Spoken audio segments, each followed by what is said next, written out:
15 iyun Milli Qurtuluş Günüdür. Bəli, bugün Azərbaycanda Milli Qurtuluş Günü qeyd olunur. Bu artıq uzun illər işğal altında olan Azərbaycan torpaqlarının əsarətdən qurtulduqdan sonra qeyd olunan sayca 5-ci Milli Qurtuluş Günüdür. Söhbətimizi qonağımız Millət vəkili Bəhruz Məhərrəmovla davam etdirəcəyik. Xoş gəlmisiniz Bəhruz müəllim. Xoş gördük. Hər vaxtınız xeyir olsun. Öncə sizi, eyni zamanda bizi dinləyənləri, hər kəsi Milli Qurtuluş Günü münasibəti ilə təbrik edirəm. Çünki ötən bir əsrlik periodu biz təhlil etsək, əminliklə deyə bilərik ki, suverenlik, zəfərlər, müstəqilliyin möhkəmlənməsi, bunların hamısı bir mənalı şəkildə öz kökünü yalnız və yalnız Milli Qurtuluş Günündən götürür. Və bu mənada Milli Qurtuluş əslində Konstitusiyamızın 2-ci maddəsində ifadə olunmuş o suverenliyin bir mənalı şəkildə təcəllasıdır. Biz həmin dövrə nəzər yetirək, faktları daha real qiymətləndirmək üçün və bugün bizim istinad etdiyimiz tezislərin kökündə nə qədər ciddi məqamların ehtiva olunduğunu görmək üçün təsəvvür eləyin. Azərbaycanda 2 dəfə ardıcıl dövlət çevrilişi olmuşdu. Yəni 2 dəfə Ayaz Mütəllimov ard-arda devrilmişdi və sonra yenidən hakimiyyətə qayıtmaq cəhd eləyəndə bilirsiniz may ayında parlament gülləbaran olunmuşdu. Digər tərəfdən cəbhədə ardıcıl məğlubiyyətlər, amma cəbhədə biz məğlub ola-ola o zamanki Müdafiə Naziri gedib Azərbaycan Silahlı Qüvvələrinin kvotası ilə bağlı xəyanətkar bir müqaviləyə imza atmışdı. Ulu Öndərin dediyi kimi bu Azərbaycanın o zamanı üçün və gələcəyi üçün böyük faciələrə yol açdı. Digər tərəfdən AXC Müsavat rəhbərliyinin çox uğursuz idarəçiliyi, bu yalnız və yalnız bir-birinə münasibətdə çox ucuz ritorikaya əsaslanan bir idarəçilik idi.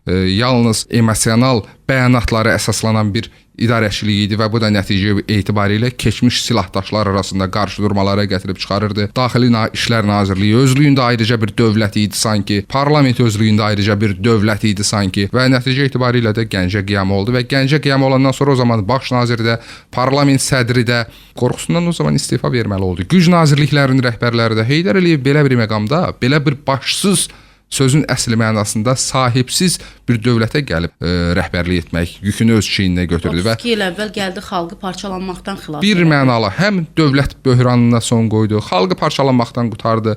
Digər çoxsaylı separatizm ocaqları üçün çox ciddi imkan və şans yaranmışdı. Onların qarşısını aldı və Azərbaycan nəhayət özünün inkişaf yoluna qədəm qoydu. Bilirsiniz, Azərbaycanın qurtuluşu əslində 1969-cu ildən başlanır. Təsəvvür eləyin, Sovet totalitarizminin Heydər Əliyevin hakimiyyəti illərində Azərbaycan insanına bəxş etdiyi azadlıq, mən bir mənalı şəkildə deyirəm, AXC Müsavat dövrünün o azadlıq pavosundan çox daha səmimi idi və çox daha effektiv idi. Sovet dövründə Heydər Əliyev Azərbaycanın dilini Azərbaycan dili kimi konstitusiyada təsbit etdirmişdi.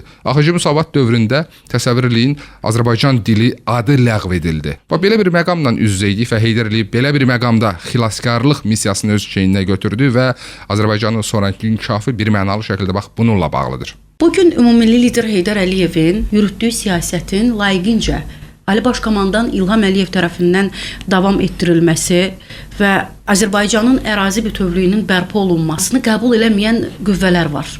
Bilirsiniz, Ulu Öndərin başlatdığı yolun ən böyük uğuru bu yolun davamlılığının təmin olunmasıdır. Tarixə baxaq, çoxsaylı liderlər olub.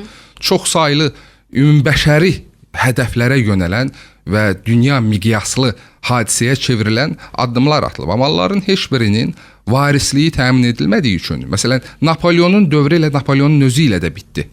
Və sair çoxsaylı nümunələr gətirə bilərik. İndiki məqamda Azərbaycanın uğuru, Ulu Öndərin uğuru varisliyi təmin edə bilməsidir və möhtərəm cənab prezidentin Ulu Öndər Heydər Əliyev yoluna sədaqəti və özünün qətiyyəti, xalqa bir mənalı şəkildə xalqa arxalanması Azərbaycanın sonrakı qələbələrinin təminatçısına çevrildi və nəticə etibarilə biz siyasi müstəqilliyimizi möhkəmləndirdik, iqtisadi müstəqilliyimizi tam şəkildə bərqərar etdik, suverenliyimizi tam şəkildə bərqərar etdik və bunlar hamısı qurtuluşdan doğan məsələlərdir. Möhtərəm cənab prezidentin Xan kəndində yandırdığı bayram tonqalı, bu il Xocalıların o əzaba, əziyyətə illər əvvəl məruz qalmış, faciələrə məruz qalmış Xocalıların qış vaxtı öz doğma ata-baba yurtlarına qayıdaraq sobalarında alovlandırdığı o ocağın qığılcımı bir mənalı şəkildə 15 iyuldan gəlib çıxır. Amma bilirsiniz ki, Azərbaycanın müstəqilliyi, qüdrəti bu bölgədə qeyri-sağlam maraqları olan adamların o planlarına dırnaqarası daxil deyildi. Lakin cənab İlham Əliyevin iradəsinin üzərinə bu bölgədə iradə yoxdur və onun qətiyyəti, xalqa arxalanması və xalq iqtidar birliyi bu kimi kənar meyllərin hamısını bir mənalı şəkildə rədd edir. Bəli, bugün Azərbaycan daxilində də hələ də o beynində meydan havası olanlar var.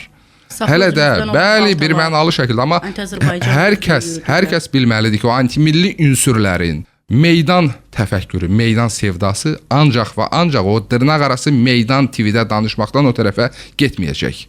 Bugün Azərbaycan xalqı, Azərbaycan prezidentinin Heydər Əliyev yolunun ətrafındadır və bugün hər kəs dərk edir ki, bu mürəkkəb bölgədə, baxın şimalımız müharibə, cənubumuz müharibə, bu mürəkkəb bölgədə sabitliyin, təhlükəsizlik adası olmasının yeganə qarantı məhz cənab İlham Əliyev ətrafında sıx birləşmək, Heydər Əliyev yoluna sədaqətlə bu yolda yürüməkdir. Yəni bütün maneələrə baxmayaraq sabitlik qısa zamanda bərpa olundu. İctimai-siyasi sabitlik. Cənubi Qafqaz kimi bölgədə ictimai-siyasi sabitliyi təmin etmək, buna nail olmaq və qorumaq hədsiz dərəcədə çətin məsələdir. Maraqların toqquşduğu nöqtədir bura.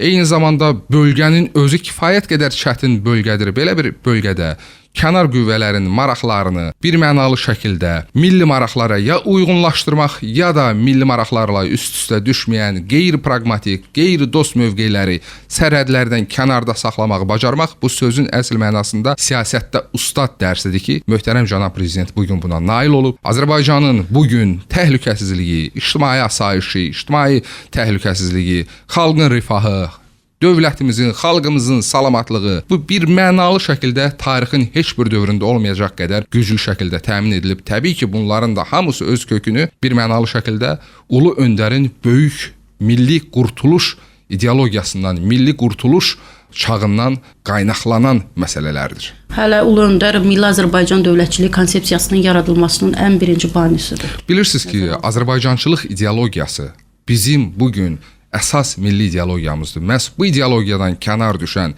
bugünə qədər ki, heç bir dövlət rəhbəri, bu ideologiya söykənməyən heç bir şəxs bu bölgədə uğur qazana bilməyib. Məhz bu ideologiyaya əsaslanaraq, Ulu Öndərimiz eyni zamanda möhtərəm cənab prezident coğrafiyamızı, bizim üçün problemə çevrilən coğrafiyamızı dividentə çevirə bilib. İnsan amilini bu bölgədə sözün əsl mənasında milli kapitala çevirə bilib. Və belə olan təqdirdə əlbəttə Azərbaycançılıq ideyası bu bölgədə sülhün, sabitliyin yalnız Azərbaycan üçün yox, bütövlükdə bölgə üçün sülhün, sabitliyin qarantına çevirə bilib. Təşəkkür edirəm gəldiyiniz üçün. Həm sizi, həm dinləyicilərimizi də bu bayram münasibəti ilə ürəkdən təbrik edirəm. Bir daha xatırladaq ki, deputat Bəhruz Məhərrəmovla Milli Qurtuluş Günündən danışdıq.